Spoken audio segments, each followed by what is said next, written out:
Pinagpalang umaga sa ating lahat. Ako po si Pastor Joe. Inaanyayahan ko kayo sa isang episode ng pakikinig sa salita ng Diyos. Ang tema ng pag-usapan natin ngayon, kung anong mga benepisyo sa pakikinig sa tinig ng Diyos. Ang pag-ibig ng Diyos ay sobra-sobra. Mahal ka ng Panginoon. And He never wants you to be alone. Ayaw ko ng Panginoon na mag-isa. At ayaw niya na maramdaman mo. He will be with you wherever you go. Isn't that wonderful? And He speaks to us in every situation if we only will learn to trust and humble ourselves. Ang problema sa atin, sa ating buhay, kapag hindi tayo nakikinig, nawawala tayo. Nagwawala tayo. At walang-wala tayo. Ang solusyon ay makinig. Hello, did you hear me? The solution is to listen. Let's look at some of the benefits of hearing God's voice. Unang-una ay magkaroon ka ng rest, kapahingaan, kapayapaan. Isaiah chapter 28 verse 12 says, "To whom He said, This is the rest wherewith you may cause the weary to rest, and this is the refreshing. But they would not hear." Nakakalungkot, inabela ng Panginoon para sa atin yung rest. Ipinagkaloob na niya sa atin so that we can be refreshed, but they would not hear. Rest speaks of refreshing, yung bang the freshness and the fulfillment of God's promises. Sa Hebrews chapter 3 verses 7 to 19, pinapakita niya yung anak ng Diyos. Hindi sila nakapasok doon sa rest because they did not listen to His voice. Therefore, the more we learn to listen to His voice, the more rest, the more refreshing, and the more fulfillment we will experience. So, rest, number 1. Number 2, kapag nakikinig tayo sa ating Panginoon, nagkakaroon tayo ng peace. Peace, kapayapaan. Psalms 85 verse 8 says, "I will hear what God, the Lord, will speak. He will speak peace to His godly ones." Wow! God promises peace to those who listens. Ang kapayapaan, hinahanap yan. Sino-sino mga tao na halos bumibili ng sleeping pills para lang magkaroon ng comfort. Makatulog sila, makapahinga daw sila. Pero malawak ang takbo ng kanilang isip. The Hebrew word for peace is shalom. Means nothing is missing, nothing is broken. It means to be made whole, to be secure, to have the confidence and the triumph over opposition. So hindi ka lang magkaroon ng rest, hindi ka lang magkaroon ng peace, magkaroon ka ng forward progress. Look at this amazing and scripture text in Jeremiah chapter 7 verses 23 to 24. "But this thing I commanded them, saying, Obey my voice, and I will be your God, and you shall be my people, and walk in all the ways I have commanded you, that I may be well unto you." That it may be well unto you. Pero they did not listen, nor did they incline their hearts, but they walked in the counsels and the imaginations of their evil heart. So, they went backward. Ayan. Ang paglakad nila, patalikod instead na forward. Wow. Paano natin makikilala ang Diyos kung palayo tayo ng palayo? When we pay attention and listen to the voice of God, we will go forward. Amen? We will move onward. We make progress and we grow. Kapag hindi ka nakikinig, backward step. You lose the progress and we will fall. So, for those who believes and who desires to grow, there is absolutely nothing more important in this life than to hear the voice of God and we follow it. You may say, but how can I really know if it is God's voice that I'm hearing? Or baka naman it's just me. Well, fortunately, your spirit is made in the image of God. So sometimes the voice you are hearing is the same voice. Your spirit echoes what God is saying. Kasi meron kang Espiritu ng Diyos.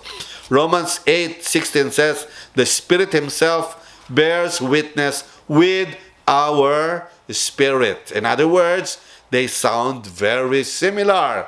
But to give you some guidelines, you can know it's God's voice when, unang-una, it agrees with the Scripture. Alam mo, tinig ng Diyos kasi nakasulat sa Scripture. Okay? Kapag out of the Scripture, isipin mo yon, kanino tinig yan, hindi galing sa Kanya. Pangalawa, hindi lang ito nakasulat sa salita ng Diyos, it agrees with love. Merong pag-ibig. Kapag ito'y puno ng anger, kapag ito'y puno ng sumpa, curse, hey, think about that. Pangatlo, it brings that peace that surpasseth comprehension. Yun ang nagagawa ng salita ng Diyos. It brings the peace that surpasseth comprehension. Another, it brings comfort. Wow, it brings encouragement. It brings confidence. And lastly, it agrees with the character, with the love and grace of our Lord Jesus Christ. So, yun ang mga nangyayari sa buhay natin. Una-una, anong nangyayari? Meron kang rest, meron kang peace, you move forward, progress. Pang-apat, you have supernatural deliverance. Wow, supernatural. 2 Samuel chapter 5 verses 17 to 23. David, humingi siya ng direksyon sa Panginoon kung anong gagawin niya sa mga Philistine army. God then speaks to him at ibinigay niya ang strategy that results in David's victory at natalo ang kanyang kaaway. And this is exactly what God will do for you when you listen to His voice. Keep in mind, His strategy will not only make sense to your natural mind, but you must be spiritually minded. Okay? Be spiritually minded.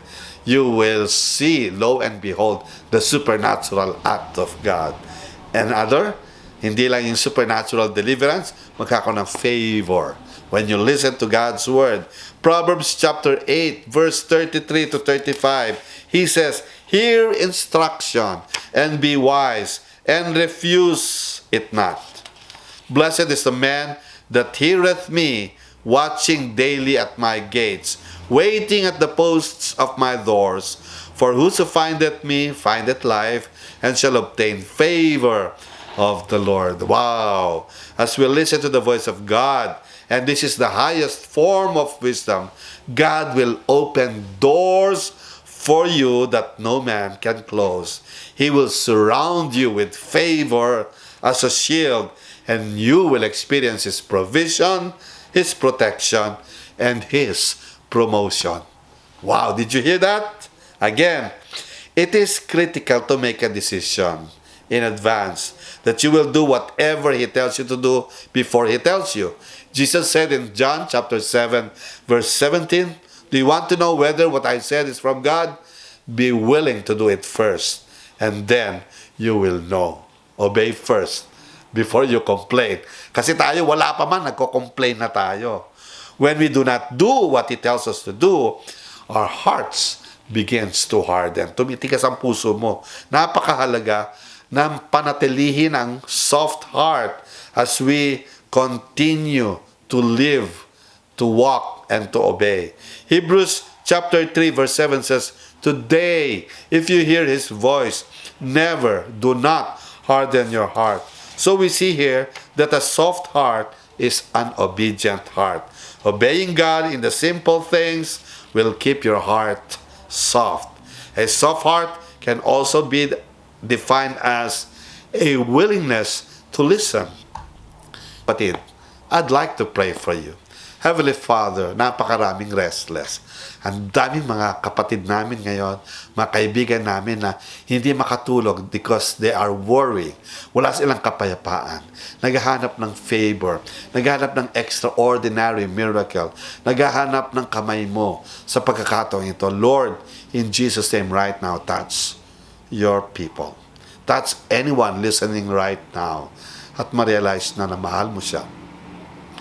At makinig siya May plano ang Diyos sa buhay mo. Maniwala ka sa Kanya. Believe in the Lord Jesus Christ and thou shalt be saved and thy household. Maniwala ka. Ang sangkap ng paniniwala ay total surrender. Ipagkatiwala mo yung takot mo, yung fears mo lahat sa Kanya na makapangyarihan, sa Kanya na nagbibigay ng buhay, sa Kanya na na-overcome niya ang mundong ito, sa ating Panginoon sa Kristo na nagtagumpay na.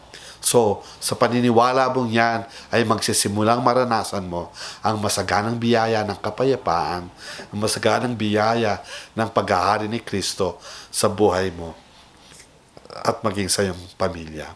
Lord, I declare your divine presence. And from now on, you will open everyone's ears. And they will begin to savor and listen and enjoy the beauty of your word.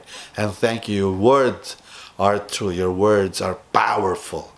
And thank you for changing us. And from now on, I bind the spirit of lies and darkness and release the spirit of understanding and peace and listening and hearing. At wala na pong balakid mula ngayon.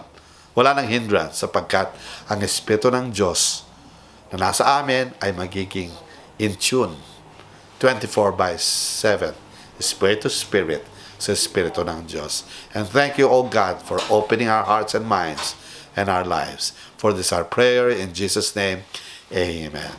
Maraming salamat po. Ito po si Pastor Joe from my heart to yours.